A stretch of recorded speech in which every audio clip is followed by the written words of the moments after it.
ఇప్పటికిప్పుడు ఏపీలో అర్జెంట్గా సాల్వ్ చేయాల్సిన ప్రాబ్లమ్స్ ఏదైనా ఉందంటే అది రోడ్ల సమస్య అండి. రోడ్లుంటే కష్టాలు తీరిపోతాయా అంటే పూర్తి స్థాయిలో ఉన్న ప్రాబ్లమ్స్ సాల్వ్ అవ్వకపోయినా గ్రామాల్లో రహదారుల నిర్మాణం వల్ల పేదలకు సామాజిక ఆర్థిక ప్రయోజనాలు కలుగుతాయన్నది మాత్రం వాస్తవం. అవునా?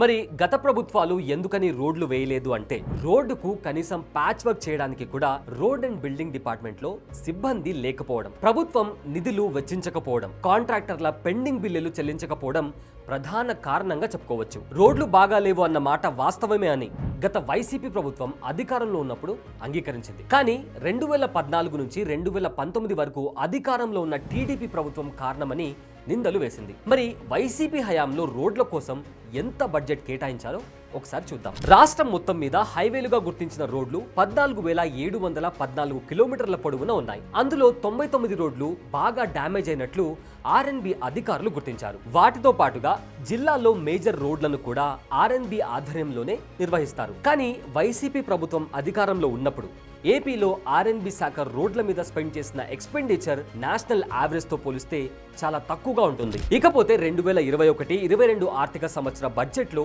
రోడ్లు, బ్రిడ్జెస్ కోసం 1.7% మాత్రమే కేటాయించారు. ఇది వివిధ రాష్ట్రాల సగటు 4.1తో పోలిస్తే చాలా తక్కువ అండి. మొత్తం 7,594 కోట్ల బడ్జెట్ లో ప్రతిపాదించగా వాస్తవంగా వెచ్చించే విషయంలో ఖచ్చితంగా కోతలు ఉంటాయన్నది చిన్న పిల్లవాడిని అడిగినా చెప్తారు. సరే, తక్కువ బడ్జెట్ ఉన్నప్పటికీ రోడ్డు బాగా చేయాలని ప్రభుత్వం ఒక నిర్ణయం తీసుకుని దానికి అనుగుణంగా 2021లో 8,970 కిలోమీటర్ల మేర రోడ్ల పనులకు టెండర్లకు పిలిచింది. దానికి గాను 2,000 కోట్ల రూపాయలు అప్పు తీసుకొని 2,205 కోట్లతో పనులకు ప్రయత్నించింది. నైస్, ఇంతవరకు అంతా బాగుంది. కానీ 1,140 పనులకు టెండర్లకు పిలిస్తే అందులో దాదాపు 400 పనులకు మాత్రమే కాంట్రాక్టర్లు ముందుకొచ్చారు. రాయలసీమలో మినహా మిగిలిన చోట్ల టెండర్లు వేసేందుకు కూడా ఎవరు కూడా కనీసం ఇంట్రెస్ట్ చూపని పరిస్థితి. దానికి ప్రధాన కారణం పెండింగ్ బిల్లులు చెల్లించకపోవడమేనని కాంట్రాక్టర్ల వాదన. అయితే రోడ్ల విషయంలో పదే పదే మాట్లాడుతున్న పవన్ కళ్యాణ్ డిప్యూటీ సీఎం గా బాధ్యతలు చేపట్టిన తర్వాత ఎక్కువ శాతం రోడ్లపైన దృష్టి పెట్టినట్లు తెలుస్తోంది. తాజాగా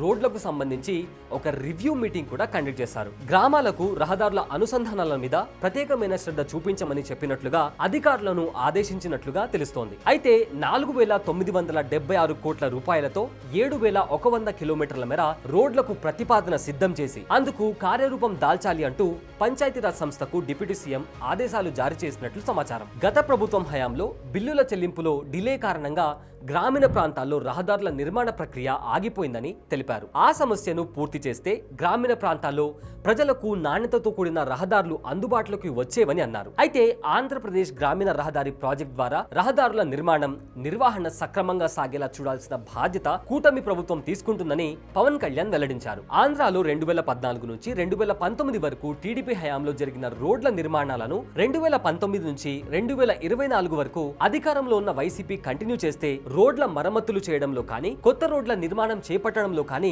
సక్సెస్ అయిందా లేదా ఫెయిల్ అయిందా అంటే దానికి సమాధానం ఏపీలో ఇవాళ ఉన్న రోడ్ల పరిస్థితిని చూస్తే చాలా క్లియర్ గా అర్థమవుతుంది. మరి ఇప్పుడు అధికారంలో ఉన్న కూటమి ప్రభుత్వం ప్రజల సమస్యలను అర్థం చేసుకుని ఆంధ్రప్రదేశ్ లో రోడ్ల నిర్మాణం పైన ఫోకస్ పెడుతుందా లేదా అనేది వేచి చూడాల్సిన అంశం. ఈ వీడియో పైన మీ ఒపీనియన్ ఏంటో కామెంట్ చేయండి. అలానే ఇలాంటి ఇంట్రెస్టింగ్ న్యూస్ అప్డేట్స్ కోసం వెంటనే మీ మొబైల్ ఫోన్లో ఛోటా న్యూస్ యాప్ని ఇన్స్టాల్ చేసుకోండి.